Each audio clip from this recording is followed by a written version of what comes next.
Hello, everyone, and welcome back to the Star Wars Stuff Podcast. My name is David, Craig 5 standing by. and this is where we talk all things Star Wars. And before we get started with all the latest news you want to hear about, we want to thank our awesome top-tier Patreon supporters out there, starting with Liam McCallion, Kevin Leininger, Devin McCaffrey, Zach Netzel, Maya Morris, Adam Haber, Front Row King, Cam from Indiana, Mariana Tia Arnold, Rush Jedi 27, Alex Blundell, and Indiana Solo. Thank you so much for all the awesome love and support over the years, months, close to Decades, really. And also LegionSabers.com. Check them out for this Black Friday. The bar at the bottom there is not, the ticker is not quite correct because you can actually get more percentage off. Not just 15%, you can get over 20 to 25%, I believe. So just head on over there. There's a special Black Friday code. Buy your lightsabers from them. They're really great. I vouch for them. I've bought a couple of sabers from them. And I believe if you spent over a certain dollar amount, you actually get a free lightsaber. So that's pretty cool. So check them out. LegionSabers.com. And what else do we have to talk about before we start talking about the update? We have to talk about things before we talk about things? We have to talk about things before we have to talk about things. So yeah, I just want to thank everyone out there for listening to us this past week. We've had a lot of people listen to the show on Spotify and Apple. So yeah, just thank you so much for everyone that's listening, that will listen during their Thanksgiving break. We're going to try and record as many shows as we can so that you can actually listen to them on your road trip to go see family, or when you're relaxing, or when you're commuting to work or school. But or I just want to say sleeping thank you. from your family. Or sleeping. We can put you to sleep too, possibly. No, but let's say you don't want to listen to your family talk. You pop in some AirPods and we'll put you to sleep. Yeah, if you're at the table, that whole classic situation when you have like that one uncle that comes over and has no filter, you can just slip in your earbuds there and listen to the show. So yeah, and safe travels to everyone out there that's traveling by plane, train, automobile. Be safe. All right, so this is the topic that I was hoping James could be on the show for, but we don't need him for this. He politely declined for this episode, but Craig 5 accepted the podcast invite. And our main topic for tonight, of course, is the biggest news that's been dropped in this past week, is the fact that Rian Johnson has stated that his trilogy that he was given by Kathleen Kennedy all the way back in the year, 2017? 2016? Somewhere in there, has been canceled. He said it's essentially dead. And this is coming from Rian Johnson's mouth, voice, whatever you want to say. And yeah, you remember this picture? Oh, he was so right about that. And everything else. Oh. So there's an article I'm going to read here on Collider. It's not too long, so hang in there with me, Craig. Rian Johnson's Star Wars trilogy is officially dead. Nearly a decade after it was announced, Rian Johnson's long in development Star Wars trilogy has been permanently grounded. The director confirmed that his plans were effectively dead during a new interview with The Hollywood Reporter, in which he addressed his desire to still work within a galaxy far, far away after helming the massively divisive The Last Jedi in 2017. So I guess it was 27. It would have to be. I keep on thinking like the year prior we heard news about it. Or maybe it was the cut that was in. I keep on getting that confused. But it ends what's been a winding saga filled with delays and speculation as he turned his attention towards completing his Knives Out trilogy at Netflix. However, he wanted to emphasize that while he never got to create the intergalactic stories he wanted, he's not ready to shut the door on the franchise for good. He says, "A part of my brain will always be in Star Wars." He said in the interview, "It's so much a part of me and the way I think. Johnson has long been vocal about the deep passion for the franchise and desire to create something new within that universe. Even if his lone film with a sense of humor that rubbed some fans the wrong way and a contentious approach to Luke Skywalker wasn't exactly what audiences were looking for back in May. He said he'd be the happiest person if he ever got to direct another Star Wars movie, though he admitted that his desire to build a new franchise, namely Knives Out, ultimately kept that from happening. That still worked out quite well for him in the end, earning a lucrative deal at Netflix to create 2 new Benoit Blanc, Daniel Craig mysteries that have been showered with critical acclaim. Johnson will always divide Star Wars fans, though the trilogy had the potential to bring something fresh to the franchise, following characters never seen before in an entirely new setting within the same universe. For what it's worth, the director also maintained a positive relationship with Lucasfilm throughout the process, which could mean a return sometime down the road. His plans were, however, in the chaotic shuffle with no shortage of other future projects ordered after the advent of 2019's The Rise of Skywalker that are in various stages of fizzling out or coming to fruition. Like Sean Levy's upcoming Star Wars Starfighter with Ryan Gosling, next on the docket is Jon Favreau's The Mandalorian Grogu, coming to theaters on May 22nd, 2026, and featuring Pedro Pascal reprising his role as Din Djarin from the small screen. So what do you think of Ryan's comments there, Greg? I don't really care about his comments. How's that? What do I think of the news that he's not doing a trilogy? I'm thrilled. I hated Last Jedi. I saw it one time. I've never wanted to see it again. I've never been so angry leaving a movie in my life.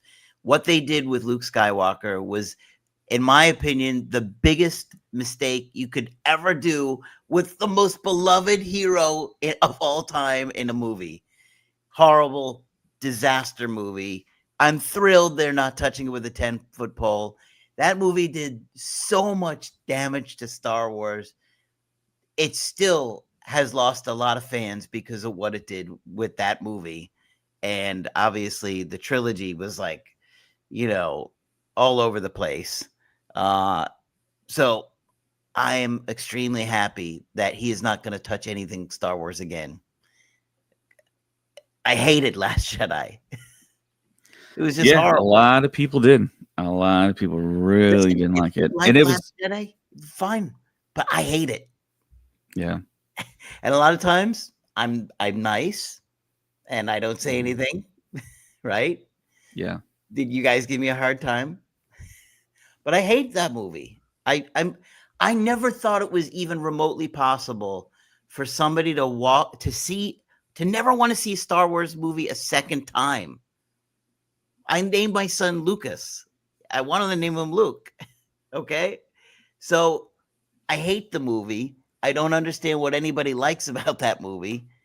Even other than the Luke parts, I thought it was corny. I thought the jokes were corny. I mean, the Princess Leia flying in space looked awful. Starting the movie off with a Yo Mama joke or whatever that was. I don't even remember. It was so bad. I don't understand how anybody has critical acclaim for this movie. I'm sorry. I am thrilled. So, sayonara. Adios. Best of luck to you. I wish him no ill will, but stay away from Star Wars.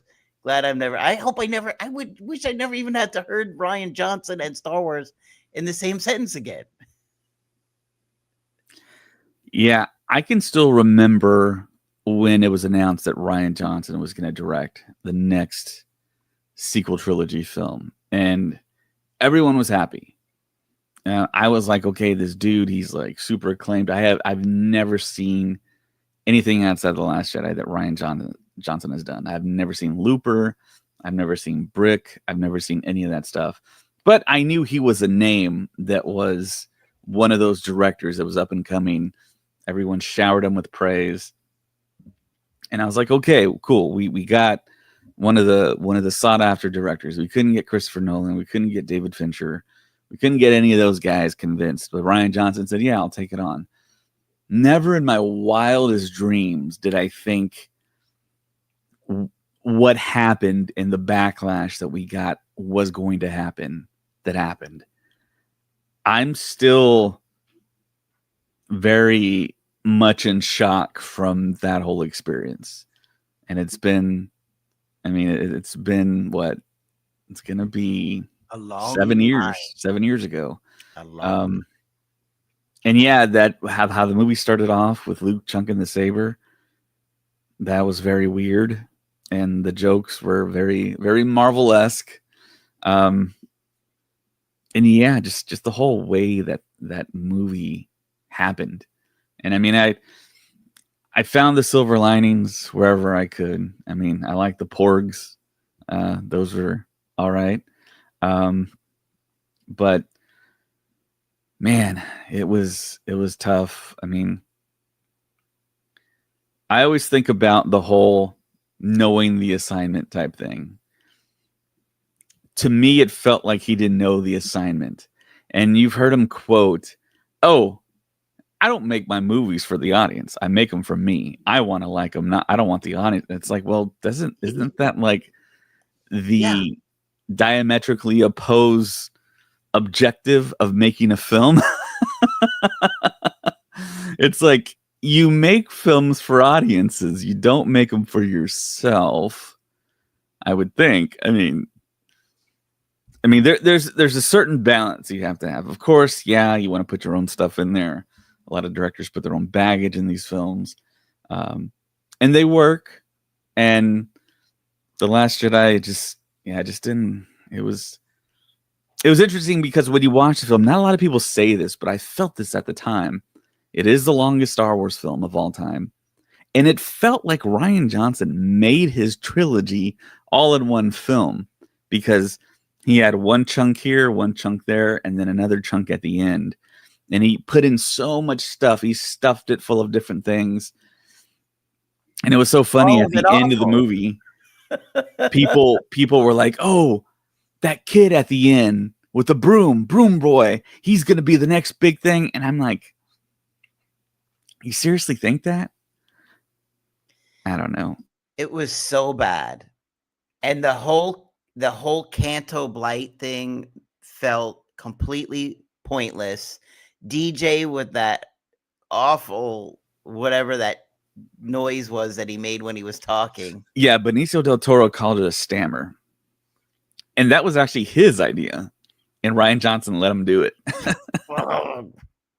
Surprise, surprise. It was a disaster. Oh my gosh. So bad. So bad. Noah Richard out there watching us on YouTube. Thanks so much, man. New background. What new background? I think he hadn't seen in a long time, and I'm in a different room with my Funkos and all that stuff. So,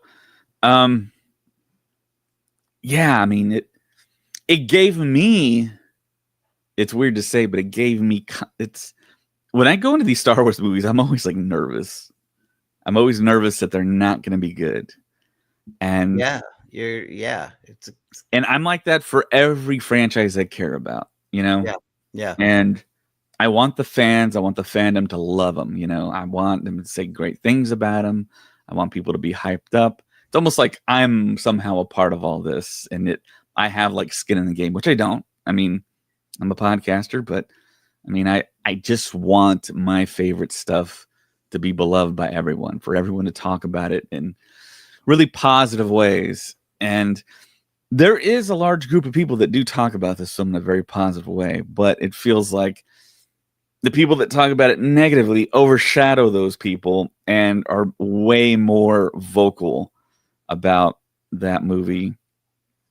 And it feels like it's a lot of the older crowd that have just kind of quit Star Wars. When I started, like, reignited my fandom back in 2014, there were so many of the older fans that I heard from, that they talked about Star Wars, and it's like, yes, they talked about it so like positively and glowingly, and remember the good old days, and it's like they're coming back. And then you hear JJ, what he said, he's like, yeah, we're thinking about the original trilogy as we're making the sequel trilogy. And then you hear Kathleen Kennedy tell George Lucas, oh yeah, we're not going to do what you want, George, and those new outlines you made. We're going to do something for the fans. When I heard that, I was like, yes, Kathleen Kennedy gets it. She's going to make something that we're all asking for.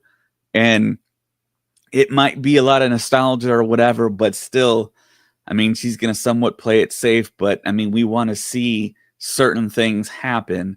There's certain landmarks you got to hit. And J.J. Abrams said it. I remember in an interview, he's like, when you make a Star Wars movie, there's certain things you have to have it. And you got to have X-Wings, you got to have TIE fighters, you got to have Star Destroyers, you got to have Stormtroopers. The redesign for the Stormtrooper was great. It worked. That's fantastic design.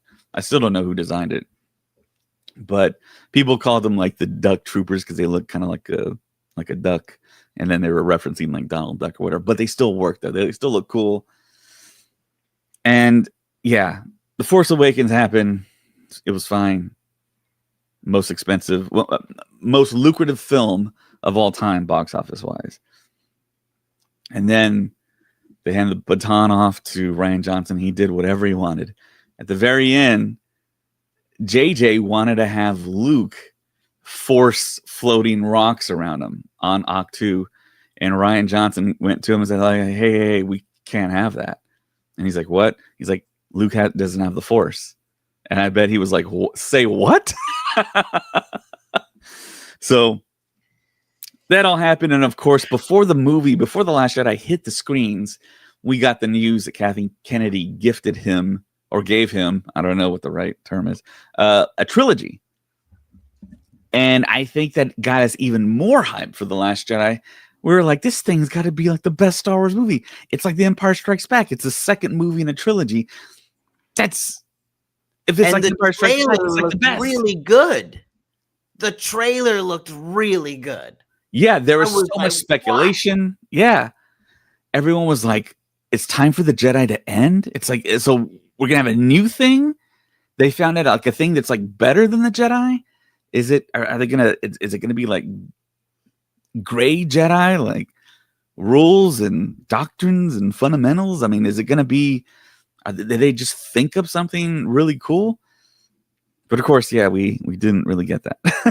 I mean, I remember me and my brother were like, Luke and Rey are going to be fighting Snoke and Kylo Ren. It's going to be, because there were rumors that there were it was going to be a 2-on-2 duel, remember? Mm-hmm.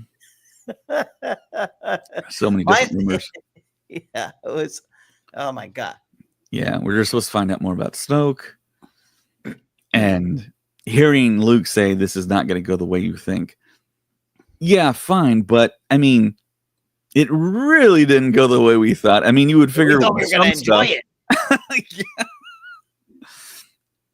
But going back to the trilogy that we found out he was going to get, that like put like the hype level to insane proportions. Listen, and here's the thing. Disney would be absolutely nuts to let him do a trilogy. There is so much anger and divisiveness after The Last Jedi that so many people would absolutely refuse to spend any money on anything Rian Johnson did. And they don't want, I mean, at the end of the day, this is a backlash. That this is a business, and that backlash is not worth investing all this money and time into and destroying the brand any further. They can't have his name anywhere near anything Star Wars. They can't. It'd be crazy.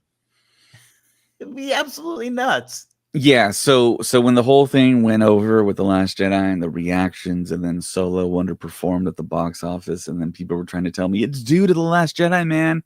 We're protesting The Last Jedi by not seeing Solo. And I was like, how does that make sense? Solo's actually good, but you're not going to see that movie because the other movie was not what you wanted. And I was like, man, you got to support Solo. Solo was actually pretty good. No, but I met people that were like that. They're like, I'm not going to go to another Star Wars film after what I just saw. And it's like, oh my gosh. And I think they somewhat got over that for The Rise of Skywalker, but that movie wasn't that great. But it was weird to me when Rian Johnson signed that big contract with Netflix. Netflix gave him like $100 million, whatever. Daniel Craig got like $50 million, like just straight up cash up front to do a couple of Knives Out movies, sequels to the Knives Out film he did. And then Rian Johnson decided to create his own production company. And I was like, yeah, this trilogy ain't going to happen, man. He doesn't have enough time to create a brand new Star Wars trilogy, brand new characters, brand new environments, brand new ships, brand new this, brand new that. I always go back to watching Peter Jackson try to create the Lord of the Rings. And he didn't have to create those characters. Those characters already existed.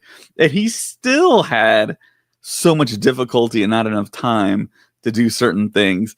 So I was like, how is Rian Johnson going to create something from scratch that's a trilogy that's going to be good and also do the Knives Out thing with his new production company? To me, I was like, no, there's no way. He's going to have to focus on one thing.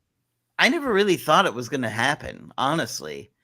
I really just did not think it was going to happen. It's a massive investment. Like, the backlash and the amount of money they have lost over The Last Jedi, it made no sense to let the same director say, okay, now we're going to give you 3 more. Even though at least half the people hated that movie, we're going to give you 3 more of those to really make people angry. Well, the thing about it was it wasn't going to be tied to Luke Skywalker, apparently, or the Skywalker saga or whatever.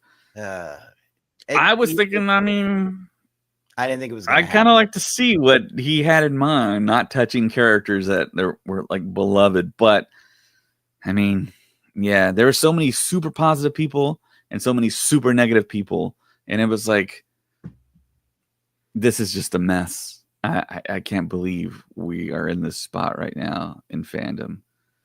So, and me personally, I didn't bash the Acolyte. In fact, I stood up for it a lot of the times, or Skeleton Crew, or I've been pretty positive about just about anything else, even Rise of Skywalker. But you will not hear me say anything nice about Last Jedi, other than Mark Hamill was great. His acting was in. He was great with what he had to do. His acting was tremendous, man. I was like, why hasn't he worked more? He was great. I was kind of taken aback by his acting capability. And I think Lucasfilm also did press for a nomination. They did the whole press thing, the press push for awards. I don't think he got nominated really for anything other than like the traditional sci-fi fantasy award show stuff. Yeah. I want more Star Wars, but I want none from Rian Johnson. So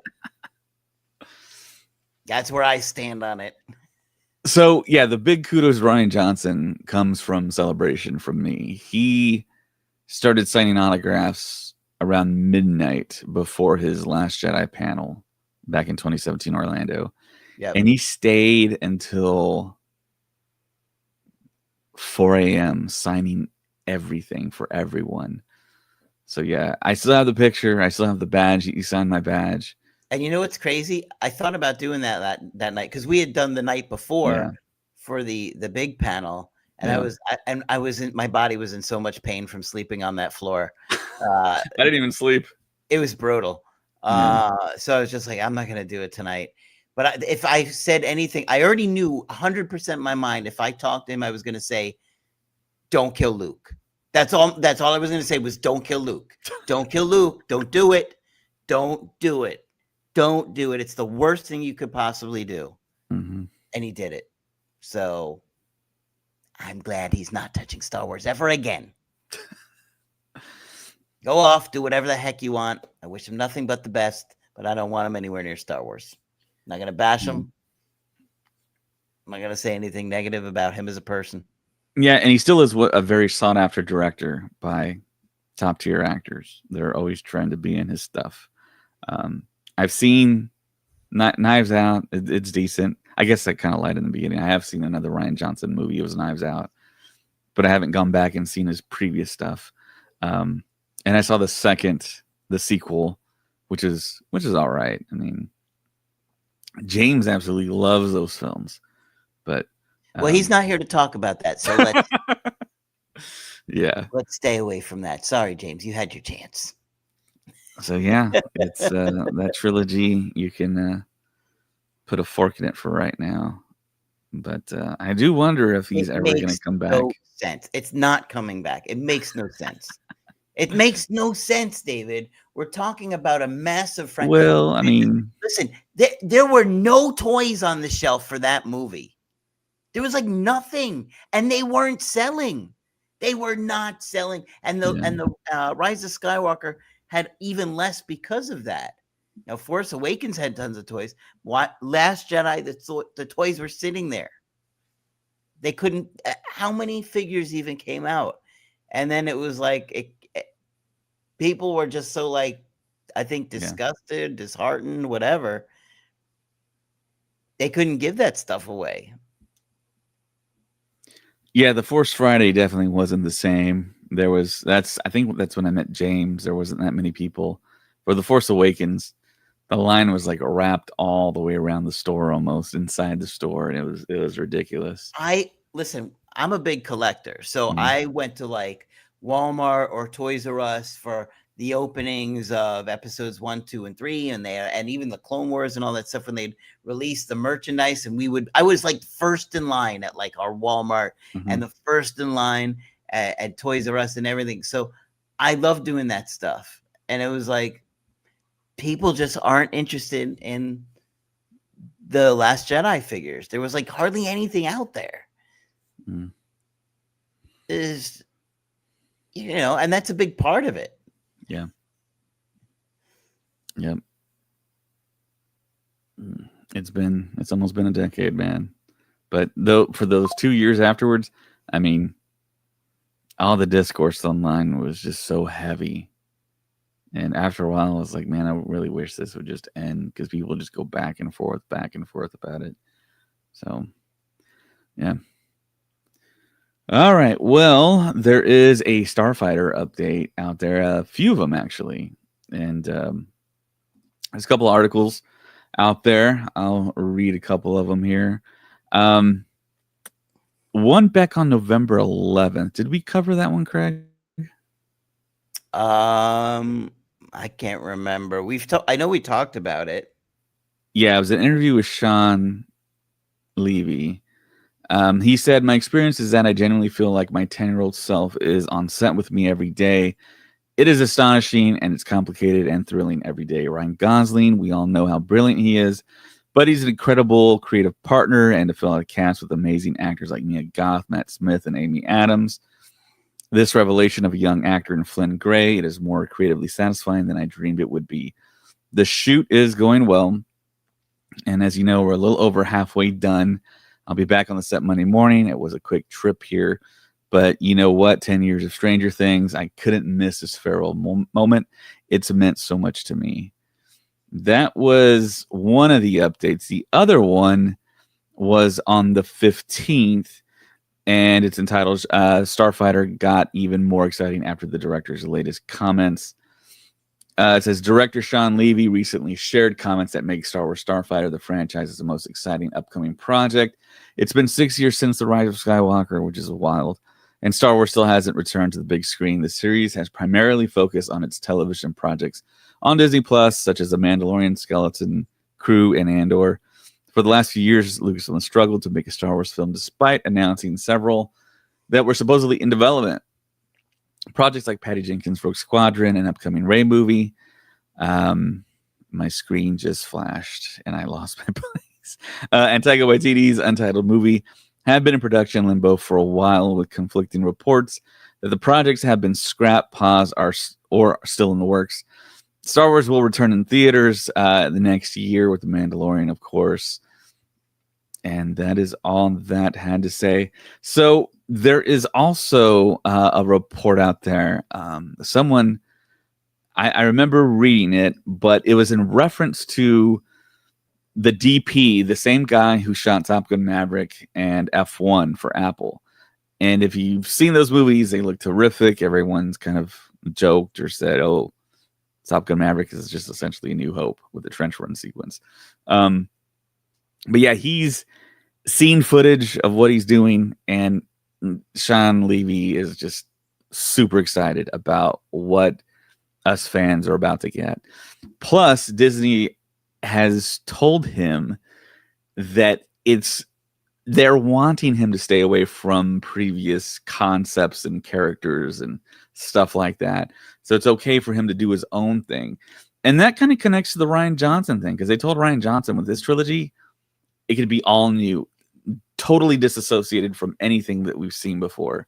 So it's kind of like Sean Levy's kind of getting the benefit of what was promised to Rian Johnson. But this is going to be a single movie. We all assume if it does well, it might turn into a trilogy. It might turn into something bigger. I haven't heard a whole lot of the whole, maybe at the end, Flynn Gray's this like possible Jedi, and they take him to Rey, Daisy Ridley's character, at her new Jedi Academy. I haven't heard a whole lot of that talk lately. So maybe this is like a standalone thing, kind of outside of everything, outside of the Skywalker saga, outside of Skeleton Crew, outside of the Acolyte, outside of everything. Do you think that's even possible to do that? I mean, is our audiences going to be cool with that? Is there going to be enough like Star Wars language visually and thematically on screen to be something that is not connected but connected? What do you think?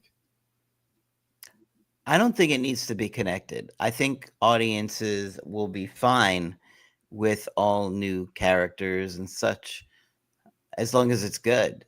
As long as there's good characters that you care about and you like them and you feel transported into a galaxy far, far away.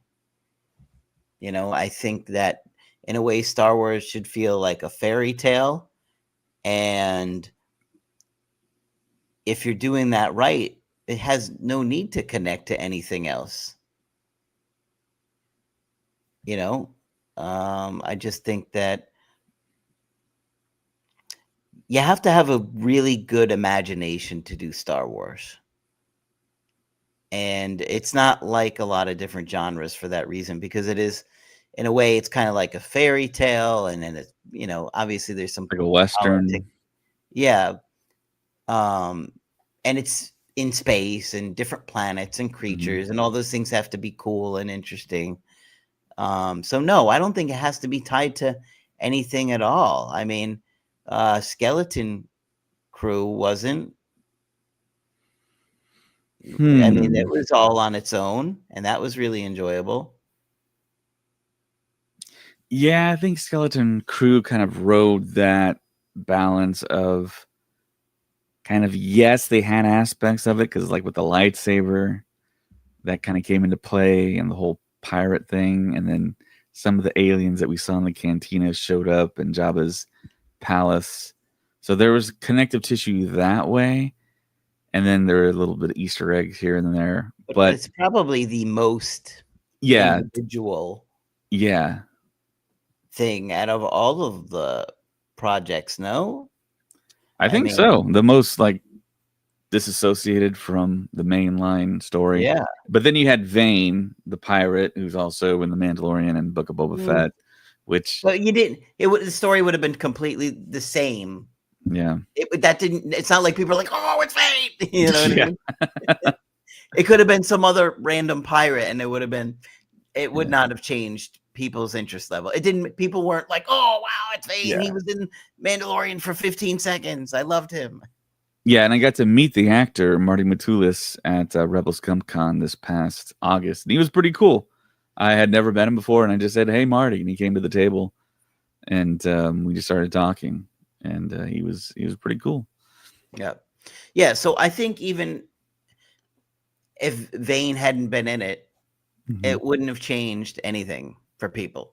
Yeah. So, I mean, and that worked really well as a show. I mean, maybe people weren't so interested in it because it felt too much like for a kid's show or whatever, but I don't know. It worked fine. Yeah, you just have to have characters that are really likable. And that's the thing. If you really look at the original trilogy, Luke, Han, Leia are so likable. You just care about those characters. Chewbacca, you know, the droids, you care about them. Yeah. And if you don't have characters that you really care about, it doesn't make it work no matter what it is. I mean, in the prequels, you do care, obviously, about, you know, Padme and Obi-Wan and Yoda, but it's a little confusing with Anakin because you're like, am I supposed to root for this guy? You know, it's not going to go well. Yeah. But you have to, if you create the characters that are really enjoyable, it can work fine. So I have no problem with some other timeline or some other characters that are not being related to anything that we've seen or done. Just do a good job. And Don't I've heard a have lot of them people murder their nephew in their sleep. I've heard a lot of people state I'm more excited for Starfighter than I am for Mando Grogu. So how do you feel about that? Which one are you more excited for? Me, Mandalorian. Okay. I like Mandalorian. I love seasons 1 and 2. Yeah. Season 3, I was like, it's okay. But some of those episodes were pretty bad. Yeah. I love the focus on Bo-Katan in season 3. That's what I really I love that Katie Sackhoff actually got some time to shine. But I'm not knocking Katie Sackhoff. I like it. It's just it felt some of it just felt a little flat to me, and just kind of like meh. Yeah. But season 1 and 2 are fantastic. I mean, season 1 and season 2 are all-time seasons of Star Wars, I think. I think season 4 would be great. I'm more excited for Mandalorian than I am for Starfighter. Yeah. But I haven't seen anything from Starfighter yet. You know, a couple pictures. I don't know. It's like that one's like in my I have to completely imagine it. Whereas I know Mandalorian and Grogu, and I really enjoy the first 2 seasons. And it's in the timeline. You know, I like where it's going, or at least most of it.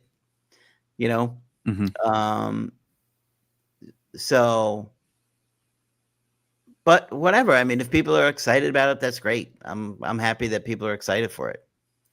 So news that started making the run out there on all kinds of different platforms and stuff is the fact that, and I told our group in chat for our podcast that I thought we heard that. I thought we knew that already. So people started writing stories about Jon Favreau saying that season 4 is completed. It's done. He's written it. It's ready to go. And people, it's on his desk. And people were like, well, what? I thought Mando Grogu would have been season 4. But no, Mando Grogu is its own self-contained thing. And then there's a season 4. And I could have swore that we knew that already. I don't know why it became such a... I think there was a question that was asked to John, and then it got printed and people ran with it or whatever. But yeah, season 4 is done. It's I mean, not shot. It's written. But the question is, the performance of Mando Grogu, does that determine if season 4 does get shot? Seems like it. Why? Because if not, why not already have it started? Like, they could have already been working on episodes by now. Well, I mean, I think they're still working on Mando Grogu, technically, because I mean that's a feature film and they got to do a lot of post. And I know, but you could. And then Filoni's doing season 2 of Ahsoka. So that's kind of half of the people that are working on something else now. Half of the 2 like brains behind the operation, I should say. And Favreau, I mean, yeah, he's going to be very, very particular and like hands-on for every part of the process. Because I mean, he's Jon Favreau. I mean, he makes big-time movies. So I think that's why season 4. I think that's maybe part of the reason, or a huge chunk of the reason. But if Mando Grogu doesn't perform, I'm interested to see if season 4 actually happens, so to speak, because I mean, if you're the movie studio, if you see poor box office for Mando Grogu, how do you feel about green lighting another season? You know, yeah. Do they tell themselves, "Oh, that was theater. This is a television series for Disney Plus. It's going to do great still for us." Do they think that way? Or do they do a big pivot and just be like, okay, yeah, we're not going to do any more Mando Grogu. all the films that come out, let's just weave in those storylines if we can into the next set of Mandoverse films or other TV shows that they feel like spawning off of the Mandoverse. I don't know. It makes sense. I think it will do fine in the box office. I don't know how great it will do. I guess it'll depend upon how good the trailer looks, right? And then word of mouth from there. Yeah. I haven't heard any rumors about any trailer coming out this anytime this year. Come on, give it to us for Christmas. You got a month. Get it together, guys. That would be so wild if we got a Mando trailer, an Odyssey trailer, and a Doomsday trailer in front of Avatar. That'd be the greatest trailer lineup of all time. But I feel like the Super Bowl we're gonna get something. That'll be the second week of February, and that'll be a couple months ahead. So interesting to see. I want to see how they react to everything. If Mando Grogu makes $1 billion, yeah, we're gonna get a season 4, no doubt. I don't think it's gonna make $1 billion. Well, I mean, you know, you never know. You know, I suppose it's possible. Did Lilo and Stitch do $1 billion? Yeah, I'm pretty sure that made $1 billion. Well, I mean, yeah, I suppose it's possible. But I mean, that's a far less known. It's not the 4 quadrant as what Mandalorian is. Lilo and Stitch is like families, little kids. It's not like the that age demographic that's like in their 20s, 30s, like single men. That demographic, I don't think they went to go see Lilo and Stitch as much. Yeah. So, all right. So the next thing, which was kind of out of the blue here, Donald Glover. So we all know Donald Glover as our favorite, one of our favorite scoundrels, Lando Calrissian, and he signed a big deal with Amazon. Donald Glover did, and he's done, I believe, 1 film for them so far, or is it a series? It's like a Mr. and Mrs. Smith series, and he was already shooting Atlanta for FX, so he's really in the Disney family.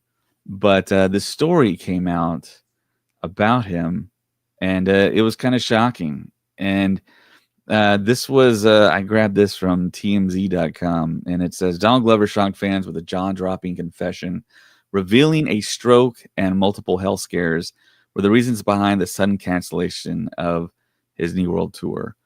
And just so our listeners know that don't know this already, Donald Glover is also a world-famous rapper named Childish Gambino, in case you didn't know. The artist opened up during his set at the Camp Flog Gnaw Festival on Saturday, telling fans things got serious fast while he was on the road last year.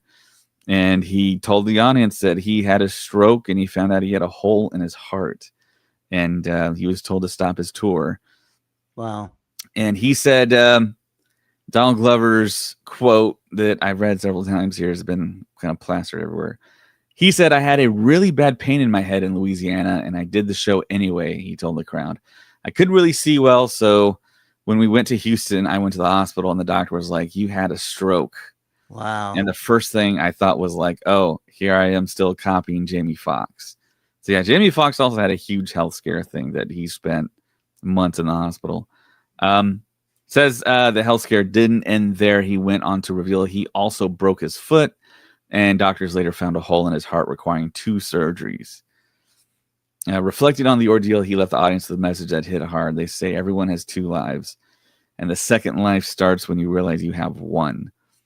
You should be living your life how you want. If we want to do this again, it can only get better. Fans had long wondered what really caused the canceled tour dates. At that time, Donald Glover only said he needed surgery and time to heal. Now it's clear he wasn't just stepping away from stage. He was fighting to stay alive. Wow. So, how old is Donald? I am not sure. Make up a number. Hey, Siri. How old is Donald Glover? Donald Glover is 42 years old. It's 42. Wow. You're a little older than I thought. Scary. 2 years younger than me. But yeah, super talented. He's a writer, director, producer, rapper, and yeah, hopefully he gets better. You see a lot of these really talented guys that have all these projects and spinning so many plates. I don't know if it was just due to like pressure, but I mean, being a performer and then also writing shows and trying to come up with a Star Wars story with his brother. I know he said his brother was helping him write a Lando Calrissian project. Um, I mean, you can take on too much, and I hope he's healthy for the foreseeable future, and maybe kind of smells the flowers a little bit, and yeah, just make sure he stays healthy. He's fantastic as Lando. He's kind of one of those guys that was like Ewan McGregor in The Phantom Menace. Everyone universally was just like, yes, we want that guy to portray this character. Perfect casting. And yeah, he's, like I said, I can't say it enough. Super talented, super smart, super creative. I hope we do get to see, I mean, selfishly, something that he creates for Star Wars. I don't think we're gonna. It kind of feels like that now. Yeah. I don't feel like we're gonna. There's been too much time that's passed, and there's been no momentum or talk about it. It's just, I don't know. Maybe they just couldn't come up with something that quite felt right, which happens. Yeah, I think that report that him and his brother were doing a project for Lando was just a few months ago. But after the health scare, I mean, he's a wealthy man. He can retire now. He doesn't have to do anything else. But he is one of those like top tier creative guys. So I don't think he's gonna relax for too long. But hopefully he gets the rest he needs and gets healthy and stays healthy. Doesn't do too much. Doesn't overextend himself. But yeah, man, I just hope he gets better and hope he's ready. I mean, it sounds like he got it taken care of, and you know, obviously they have to be careful. But if he had some kind of surgery, then hopefully that will fix the issue, and he can take some time off and get himself healthy. Yeah, for sure. Yeah, we're thinking about him, and hopefully he should be in LA at Celebration. That'd be nice if him and Billy D. Williams were on stage together. That'd be really cool. So the next thing I want to talk about, it's convention stuff, but I did talk about briefly that Brandon Waynerdy did a meet and greet for his new book, Star Wars Starfighter. And that happened on Saturday at Barnes & Noble in Austin. And I was able to attend it. And little did I know that the owner of Rebelscum Con was there too. And I got to talk to him for a little while as well. So it was kind of like a big reunion because we were all at Rebelscum Con together. Yeah. And yeah, we talked there for as much as we could because, I mean, that guy was like doing all kinds of different things. And Brandon was trying to do interviews for his channel, Talking Bay 94. And I took a picture with Brandon. It's right here. And yeah, not too many Star Wars podcasters are taller than me, but I think Brandon's taller than me.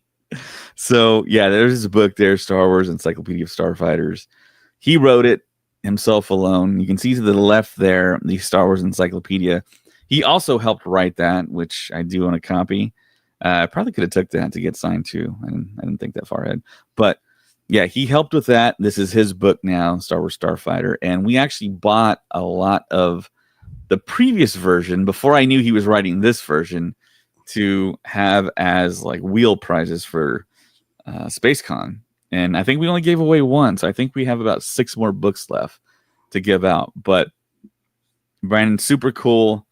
I've gotten a lot of advice from him. He's always had his door open to me. And so I got a book for myself, and I also got a book to give away on the podcast. I got it right here, and he signed it. Hopefully I got the right book here. Very nice. I am opening it right now. So here's the book. and he signed it right there. Very cool. Yeah. May the force be with you. So yeah, we're gonna give this book away. I'm just not quite sure how we're gonna do it. How do you think we should give this book away, Craig? Oh, that's a tough question. Let's see. I mean, we could do it all kinds of different ways. We could give it away here on the podcast if someone comments, possibly. That's not on the podcast already. I know we have a couple of our hosts watching right now, probably. But Jeez, maybe do we give it to somebody who writes a review of us on? yeah, we could do that. If you go out to Spotify or Apple, write a review and say, I want the Starfighter book. Do that, and we'll announce who the winner is. And do we really want that in the review, though? Yeah, we've done that before. It's fine. It's fine. We've done that before. And other podcasts have done before, too. So if you write a review, 5 stars, and say, I want the Starfighter book, it's yours. And then just email us your address, and we'll send it to that address wherever you're at. Is it whoever does it first? Yeah, whoever does it first. Everything's timestamped. So, my heavens. Yeah. That's a lot of pressure. I got to get on that. Hold on. So, yeah, get on that if you're watching this on audio. Do it quickly, because if you're watching this on YouTube, you have the advantage. Because on YouTube, you can actually see us before audio. And hear us before audio, I should say, and then do the review. So yeah, that's yours. So like I said, we ran into Bobby at the signing, and we took a picture with him. And Adam was there, and here's the picture we took in front of Han Solo and Carbonite there. And yeah, it's we had a good time. We talked about all kinds of stuff. So yeah, they announced Rebelscum Con.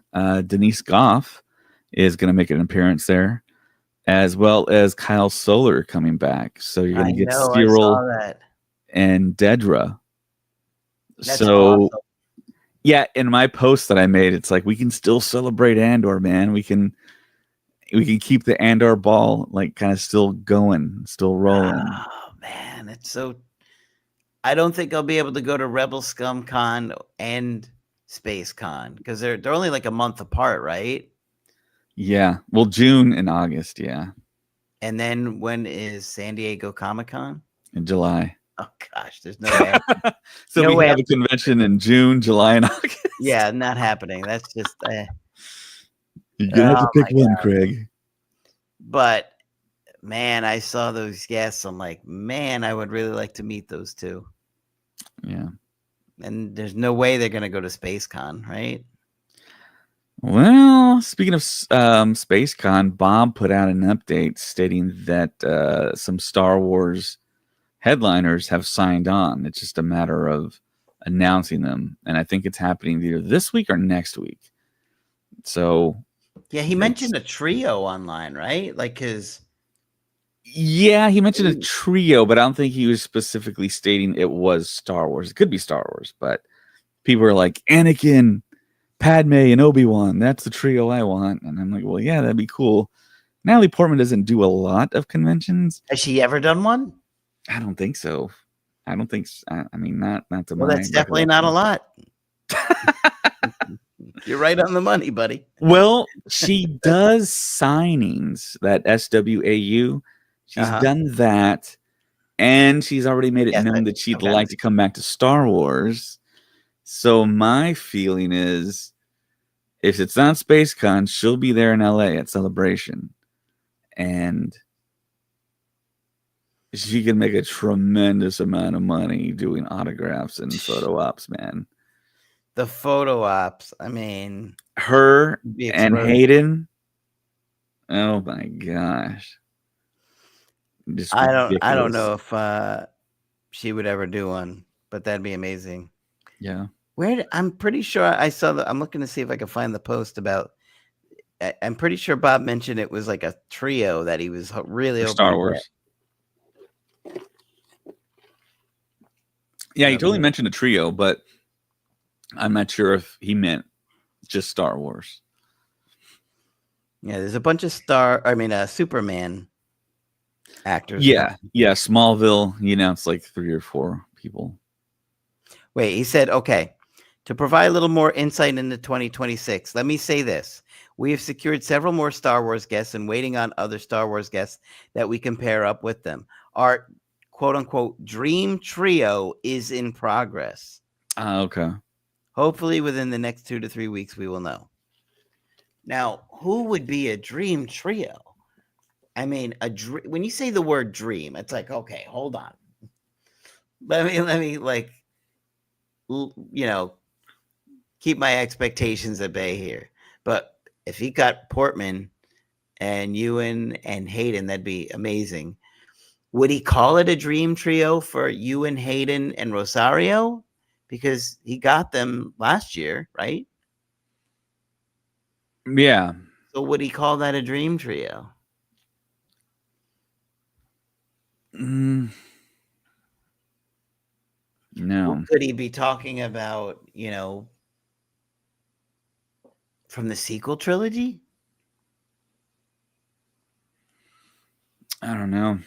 I mean, we all know that Adam Driver wants to do more Star Wars. I don't think Adam's going to do a convention. Well, we never thought he'd willingly come back to Star Wars, and he tried that. I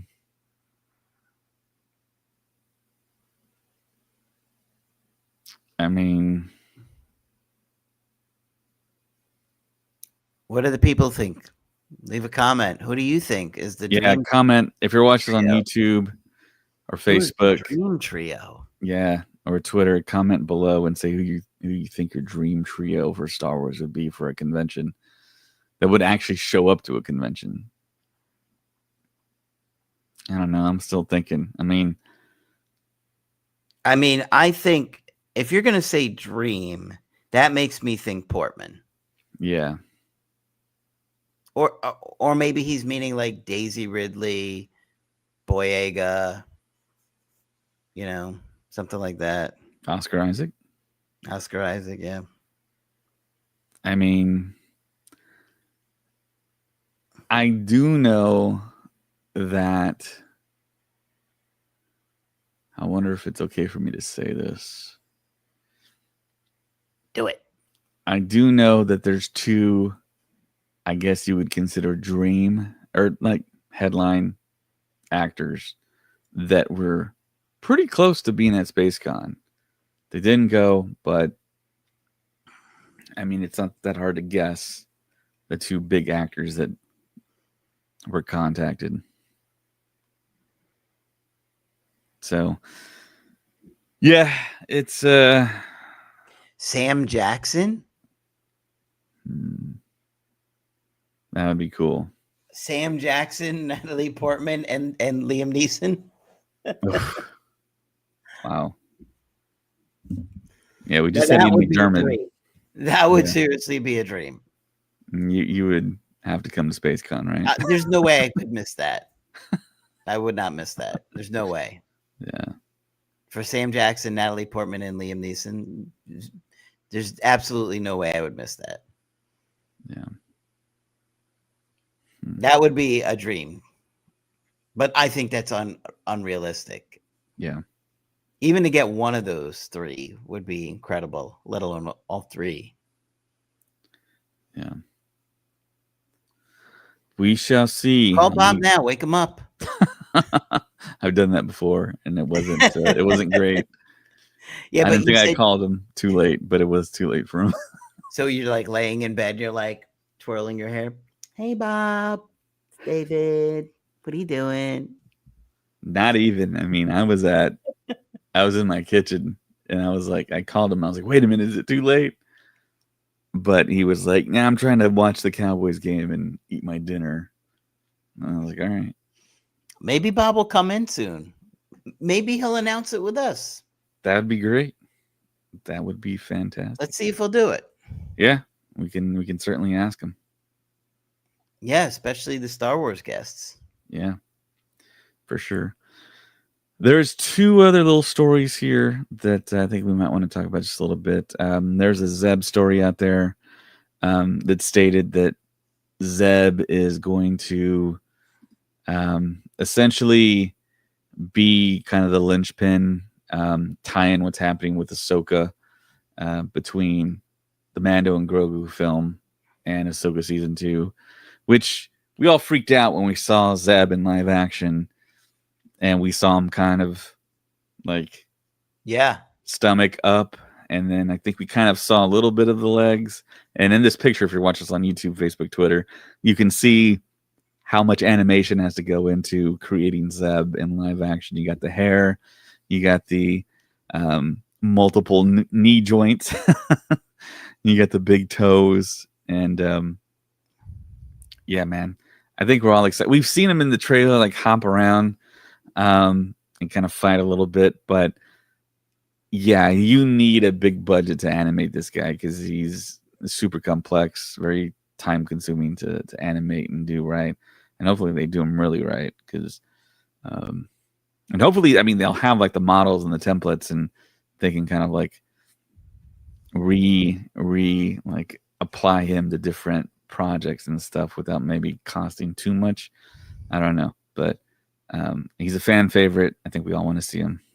And then it also said that in the article that it was tied to what was going on in Ahsoka, right? Yeah. So that's interesting. Makes sense. Yeah.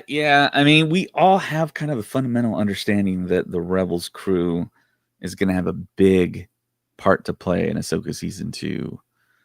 And I think some photo leaks dropped today, which I'm not quite sure if they're legit or not. But there's one photo of the Phantom going up against, I think, Thrawn Star Destroyer or something. But it was like very like grainy and hazy, and people were asking, where did you get this from? And there was like no answer. But yeah, definitely a fan favorite. We all want to see him. Also, there was this for Andor, which is really wild. Disney has revealed that it spent $60.5 million on Andor season 2 ahead of its debut in April, bringing its total cost to $705.5 million, and is more than any Star Wars movie ever. So yeah, of course, that's more than any Star Wars movie ever. But it just goes to show you how much it costs to put up for something that's outside of the volume. Essentially, there was a little bit of volume stuff, but they went to actual places on the planet and created actual sets and these cities, and went to locations. I think that Ferrari factory or whatever they did, and there's real world locations that you can actually see that really do stick out as, that was an Andor that you can visit. And I mean, they spent a lot of money. And I'm not quite sure that this is like even one of the most watched series of all time or anything, but Disney really backed it. Kathleen Kennedy backed it, and people loved it. That's the most important thing, is that it made people excited for Star Wars again, still reeling from The Last Jedi. And it's true. It is true. It caused a lot of tear, and a lot of people lost interest in Star Wars after that. Yeah, a lot of people were like, I'm not going to watch it. And then you kind of had to convince people, hey, look, this is something they've never done before. It's very gritty and real world, and it's a very current type of story, very current events-ish. Andor was amazing. Yeah. It really was. That 3-show arc, oh my gosh. We were all like on the edge of our seats, even though we kind of knew what was going to happen. It still was just wild how great it was. It's a fantastic show. Yeah. All right. I think those are all the stories for the past few days we have been podcasting. So I guess the next thing that we have to do is some trivia, and we have some new trivia for you guys. I know everyone's kind of excited for that, to hear that on the podcast. I know Joseph, if he was watching, he'd be super excited. But I actually found some new cards that were stashed away, and I got them right here. Those same cards that I've been using when I met Craig in person for the first time. All right, you ready, Craig? All right, we're doing some. Okay, hold on. All right. All right. Here's a softball. Who said, "Sir, Luke is the best bush pilot in the Outer Rim territories"? That would be Biggs. Correct. Biggs Darklighter. All right, I got some here too, David. All right. This is a toughie. Great. This is a tough question, I think. Okay. What turret-mounted weapon do the Geonosians use to project globes of concussive energy?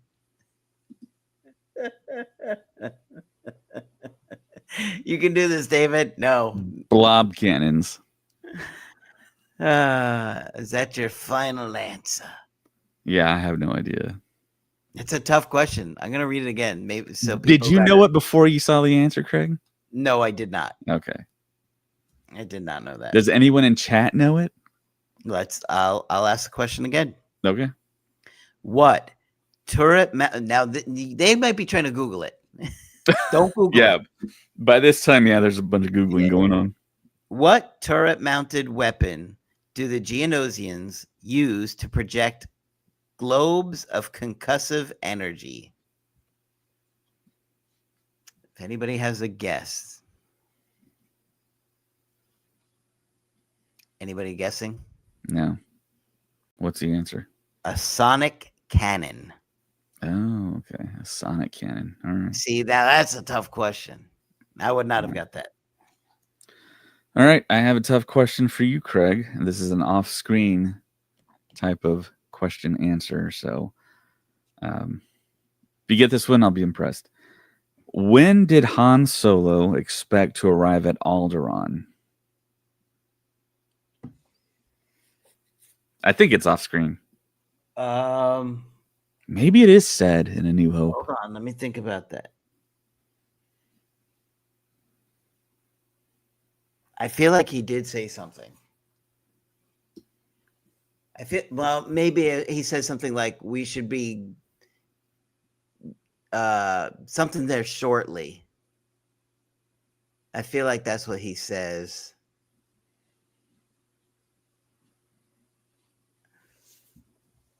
Do you think he says it on screen? Does it sound like I don't know, man. It's been so long since I've seen A New Hope. Really? It's does been it sound a like while. Words does it sound like words you thought he said? Maybe really quick.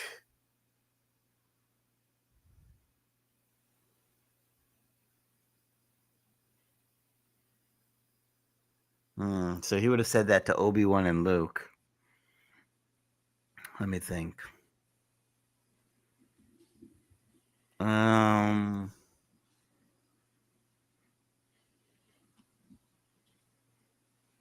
Give me a hint. Military time. Oh, wait a minute. Is it like 0400 or something like that? It is something like that. I'll stick with 0400. Is that your final answer? Yeah. Incorrect. It was 0200 hours. 0400 was an option for multiple choice. You were super close. Yeah. I might have listen, it's only you and I tonight, so I could have had we had other things that we could have done, I could have had more time to think and really try to pull it up.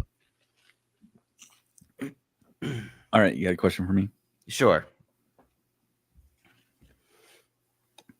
This is a really hard one. Okay. I'm going to watch you squirm. What color is the glove that Luke wears over his damaged hand?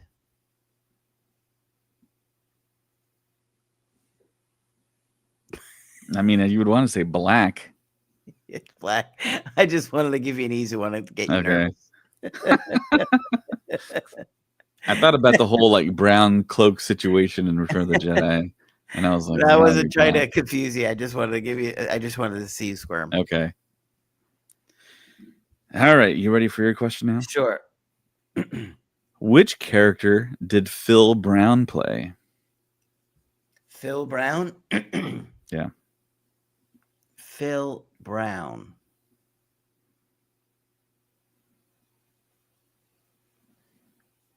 The first thing that comes to my mind is Uncle Owen. Is it Uncle Owen? That is correct. All right. Nice. All right.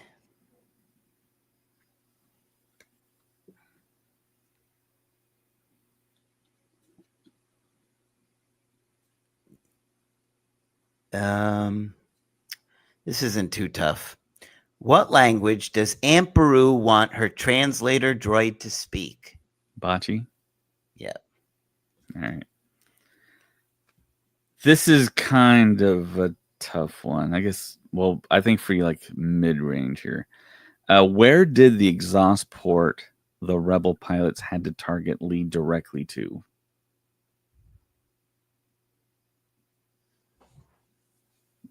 The reactor shaft? I'll give it to you, but the answer is the reactor system. Oh, okay. That's the answer. The The other multiple choice for the ventilation system, the fuel system, the molten core. Okay. I think that's close enough, though. I mean, that's kind of a weird one. What optical instrument does Luke keep hooked to his belt while on the farm?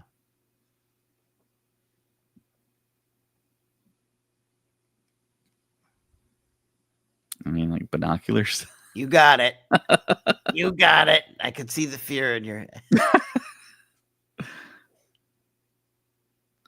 I try and pull up tough ones. Sometimes they're just like a lot of these questions are just too easy for the average Star Wars fan.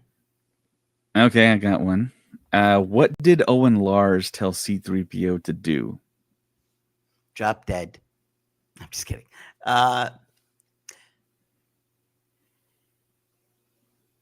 Shut up. Correct. All right, shut up. All right. What 4-word apology does Han extend to the cantina bartender after blasting Greedo?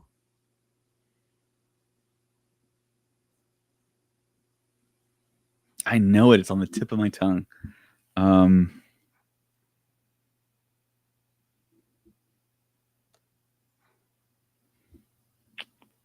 Gosh, man. If I think about it long enough, I can get it. Does Han extend to the cantina bartender after blasting Greedo?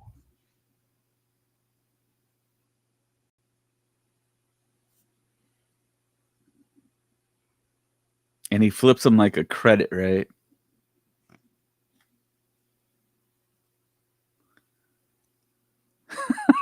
God, man, I can't remember this. Oh man, I bet people in the comments. Oh, I got it. Sorry for the mess. Sorry about the mess. Ah, it was close. But you know, we'll count that. We'll give it to you. All right. Who did Darth Vader think was missing from the consular ship? Ambassadors. Correct. Well, the ambassador. He says, if this is a counselor ship, then where are the ambassadors? Where is an ambassador? Yeah. Isn't it the ambassadors? Yeah, the ambassador. Ambassador, singular. Oh, I thought he said 2. And I literally just watched that last night. Oh, wow. Well, part of A New Hope, a little bit of the beginning.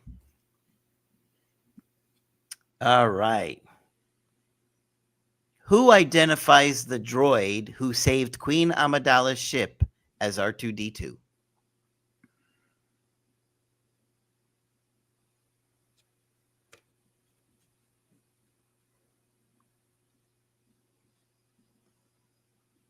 Who identifies the droid who saved Queen Amidala's ship as R2D2?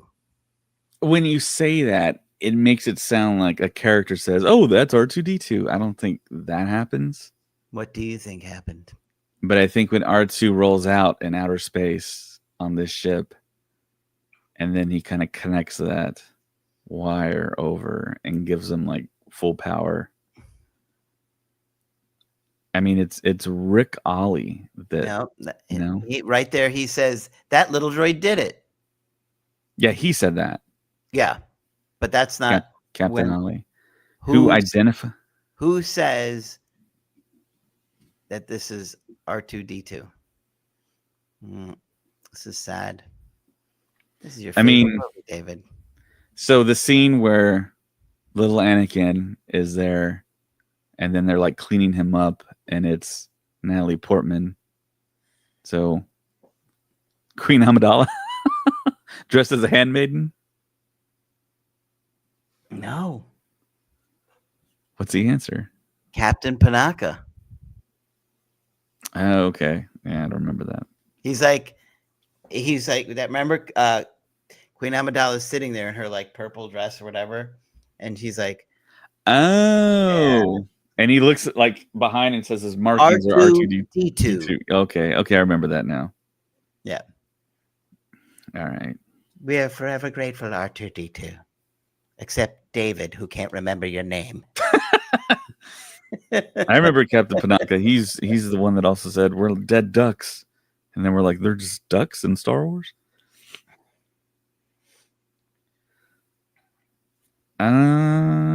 Let me find a good one here. Nice and juicy. Really juicy.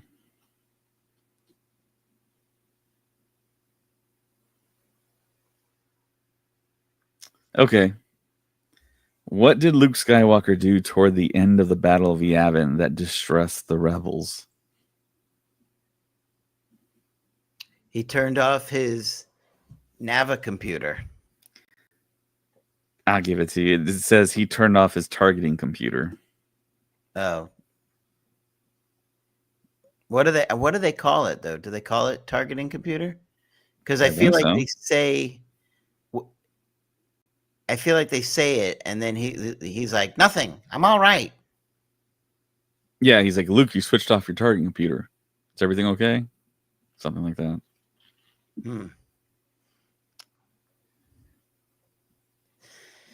All right, let's see.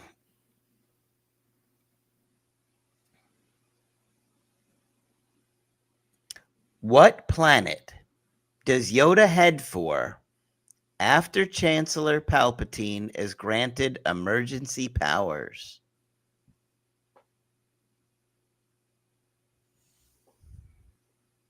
I love democracy.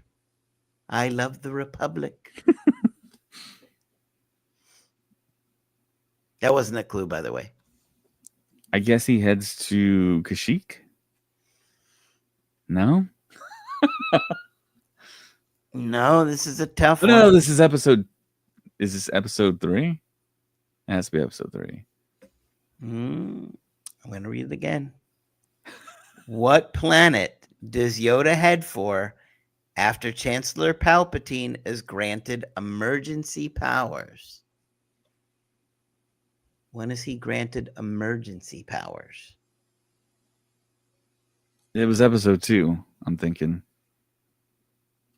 Now that I'm thinking. Where does Yoda head to? Yes. I guess Geonosis? No.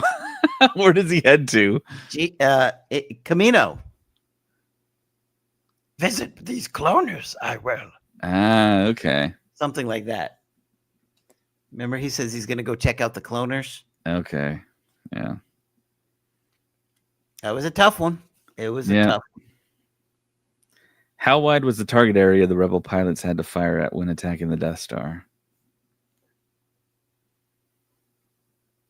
Oh, man, I want to say 3 meters. Got it wrong. What is it? 2 meters. God, that was my initial thought. That was my initial thought was 2 meters. And then because he says to Wedge, the Womp Rats are back home aren't any bigger than 2 or something like that. They're Yeah. not bigger than 2 meters. So for some reason, I was thinking it was 3 meters. My initial thought was 2, and I went against it. I'm so ashamed of myself. That's it. I'm going to give David extra hard questions now.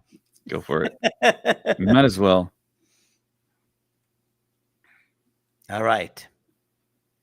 What underwater vehicle is propelled by rotating tentacle-like fins? A bongo. I'll give it to you, but it says the Gungan bongo. All right, you should get this one, Craig. What did Han Solo say was wrong in the detention center when he was contacted? Okay. Reactor leak. Is that your answer? Wait, say that again? What did Han Solo say was wrong in the detention center when he was contacted?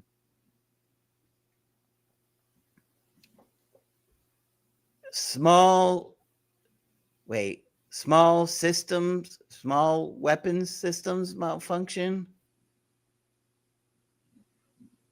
See, I think it's different from what this answer says, and you just said a different answer. So the answer on the card is a weapons malfunction, but I could swear he saw a slight weapons malfunction. And I said small. Yeah. So maybe that's just wrong. I think he said something like that. Slight or small weapons malfunction. But he also says nothing. We're all fine here. Yeah.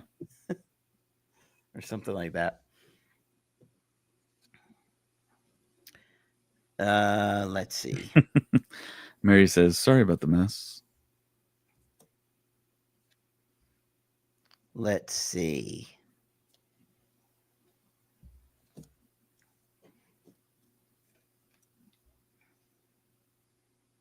What part of a spaceship do Minox like to munch? Power cables. Yes, sir. Yes, sir. What did C-3PO call R2-D2 as they were bickering over the escape pod?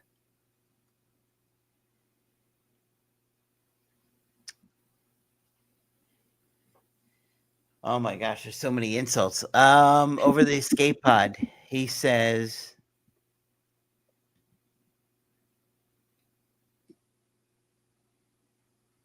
oh my gosh. I can almost hear the bickering.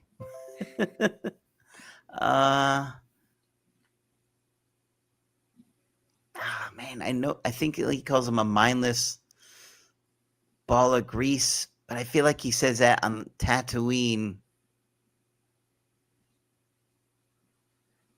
What does he call him?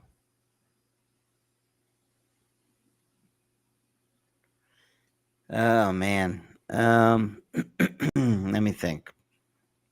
You're not too far off. Was mindless it was mindless blob of grease or something like that? Not mindless. Not mindless. Mm-hmm. I don't know. What is it? Overweight. Overweight. Okay. An overweight glob of grease. He's always insulting him. Yeah. Overweight glob of grease. All right. I should have known that. What's my next hard one? It's tough to pull out a hard one, honestly. Look, all right. For example, this is the card. I'm going to give you these five questions on this particular card just to show how tough it is to pull a hard one. What color is the uniform of a TIE fighter pilot? Black. Obviously, right? These are kind of easy. What Jedi's lightsaber duel triggered Chancellor Palpatine's transformation into his gruesome wrinkled form? Mace Windu. Yeah. Who says of Luke Skywalker, he could destroy us? Palpatine. Who declares, "The power you give me, I will lay down when this crisis has abated"? Yeah, Palpatine again. Who is the first to mistake the fragments of Alderaan for a meteor shower? Okay, that might be tough. Who's the first? To mistake the fragments. Is it Luke? That's Han. It's Han. Okay. That's a tougher question. Yeah. Who yells "Poodoo" after his pod racer is knocked out of the race? Sebulba. Yeah, see. So most of them are pretty easy. All right. Well, I got one that's a little. You should probably get this one. You just watched the film. How much did Obi-Wan Kenobi promise Han Solo as payment for passage to Alderaan? 17,000. Correct. I didn't even get that far in the movie. we because I was watching a little bit of the ending of Rogue One with Jenna, and I wanted her to see how the film continues from Rogue One ending into A New Hope starting, because she doesn't quite get it yet. You know what I mean? She's only 7. So I'm trying to get her to see how it basically, when one movie ends, it's literally a few minutes later that the next one begins. Nice. So we only watched a little bit of A New Hope. She was tired.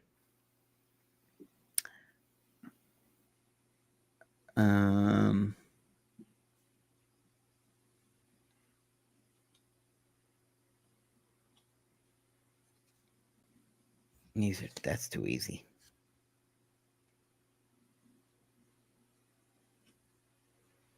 Am I asking this one or is it you?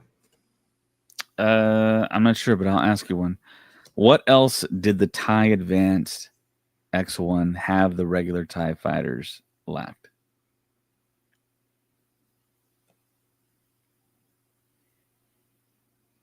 What did they have? Mm-hmm. That a regular TIE fighter lacked? Mm-hmm. Jeez, what did it have? I mean, I know they were shaped differently. The wings were shaped differently, but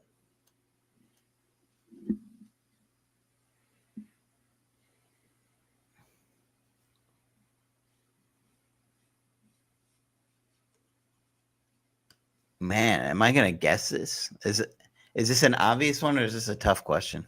When you think about it, it gets pretty obvious.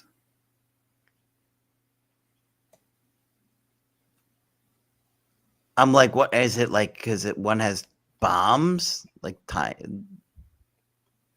Kinda. It's not bombs. Man, what does the TIE Advanced have that the regular TIE fighter doesn't? Lasers on the cannons on the wings? No. What is it? A shield generator. They got blown up pretty quick. I don't remember any shield on them. Right. It's saying that they don't have shields. The TIE Advance does have a shield generator. I don't remember them having any kind of.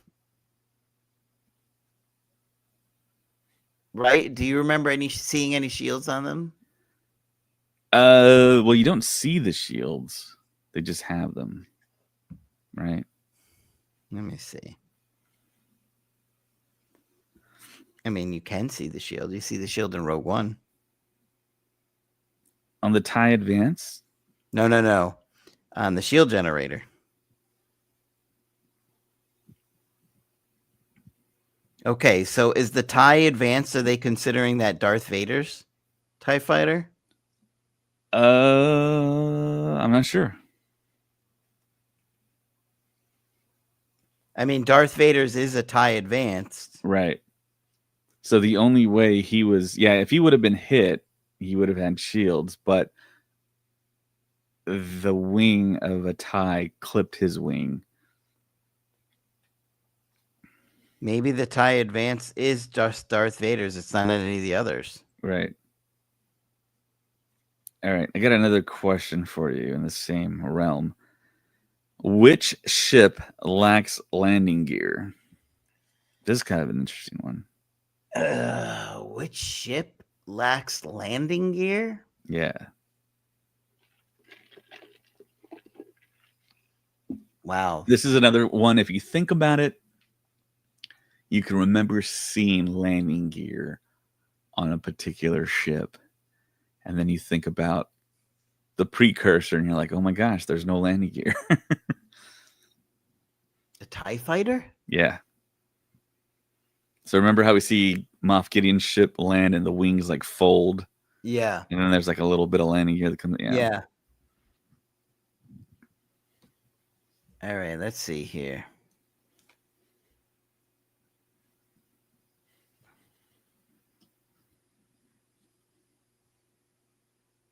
Who tells Queen Amidala, "It is a great gift to see you alive"?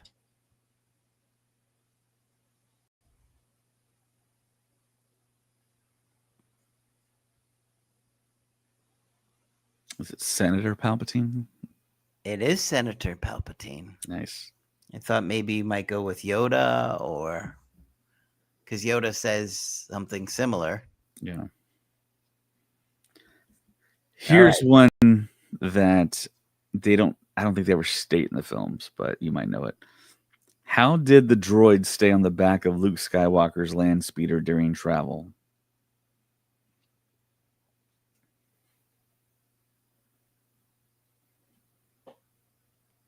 Maybe some kind of repulsor system? No?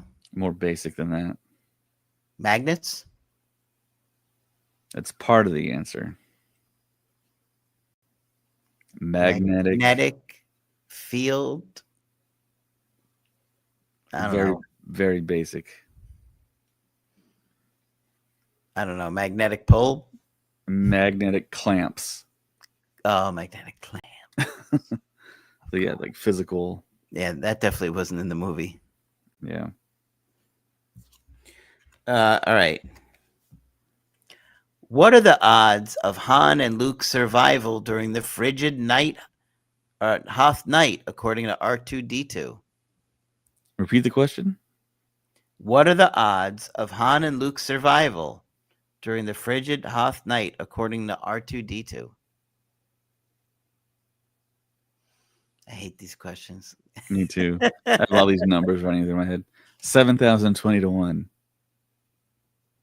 725 to 1. Somewhere in that realm.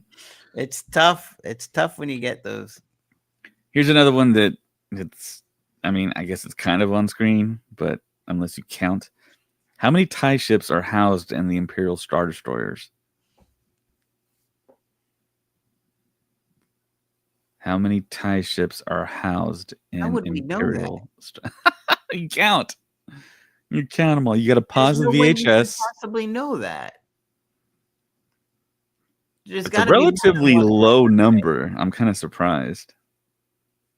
There's got to be more than one hangar, right? Mhm. I don't know. Throw out a number. It's On less than one- 100. Huh? It's less than 100. On one Imperial Star Destroyer. Mhm.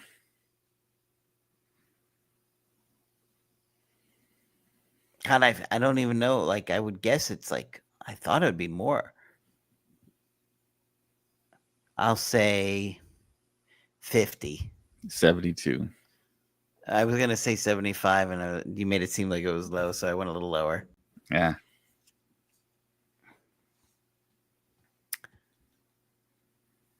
Who delicately informs Lord Vader the Emperor commands you to make contact with him? I know you love these questions. Some dude wearing a gray Imperial suit. Who delicately informs Lord Vader I don't the know that Emperor dude's commands name. you to make contact with him? What's his name? You could take a guess. You love them so much.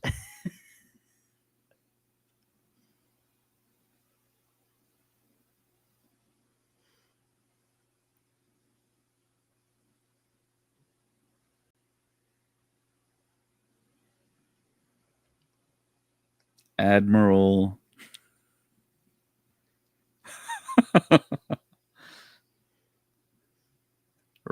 Riker? I don't know. Admiral Riker. What? You were doing so good with Admiral. Yeah. Admiral Piet. Oh, it was Piet. Oh man, I thought you were gonna get it. I thought you had Yeah, I it when probably you said should've. Admiral. Wow. Okay, what movie are we talking about there? When the Emperor commands you to make contact with him, is that Empire Strikes Back or is it?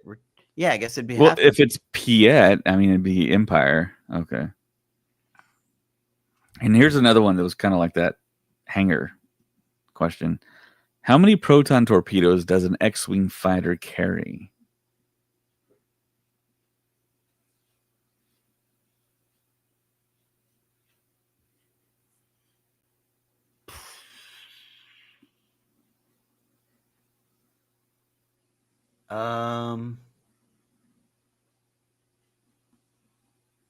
I'll say I'm guessing either 2 or 4.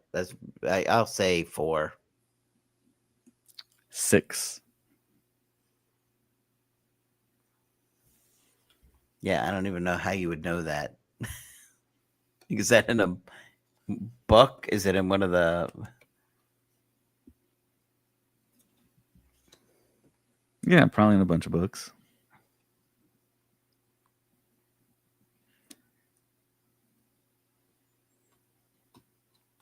Are the listeners enjoying this? Are they awake? Nobody said anything. Yeah, I don't think we have too many watchers tonight. They're sleeping too. Yeah. All right, let's just do one more then. All right. All right.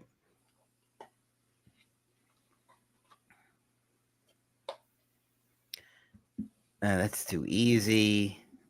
I need something challenging to wake David up so he has nightmares tonight. Oh, all right. Here we go. What city do visitors enter through hydrostatic force field membranes? Otagunga City. You got it. You did it. Yippee! All right. So that concludes another round of Don't Get Cocky Trivia. Thank you for everyone that's told us they love it. We love it too. And you keep on listening to these, I mean, you're going to be able to just destroy at trivia night at bars, man. That's right. And yeah, you can impress all your friends with all this knowledge. And we're relearning, I think, some of these question and answers. So They're not easy questions. Yeah, yeah. All right. So if you want to see us on social media or contact us, you can go to Instagram at Star Wars Stuff Pod. That is currently down, but it will come back sooner than later. Twitter at Stuff Pod, Blue Sky, just search up Star Wars Stuff. Threads at Star Wars Stuff Pod. You can support us on Patreon. It'd be great if you could, Star Wars Stuff Podcast 2187, but if you don't have the means, don't. Listen to us on Spotify. That helps us out a lot as well. We're on TikTok. Just search up Star Wars Stuff Podcast. We also have an email. You can talk to us there, Star Wars Stuff Podcast at gmail.com. Facebook, Star Wars Stuff Group, and a Star Wars Stuff Podcast page.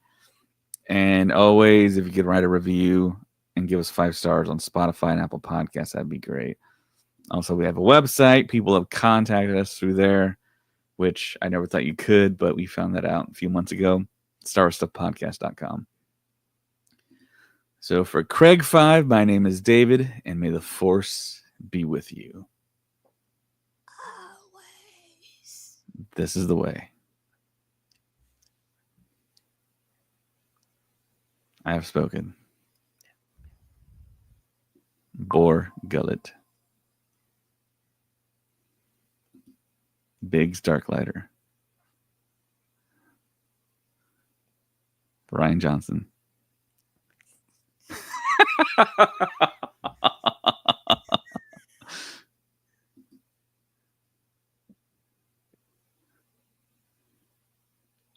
Lutini. Jawanawanga. May the force be with you, everybody. We'll be back soon. Sooner than later. Till next Maybe. time. Bye. With more hosts. Till next time. Bye.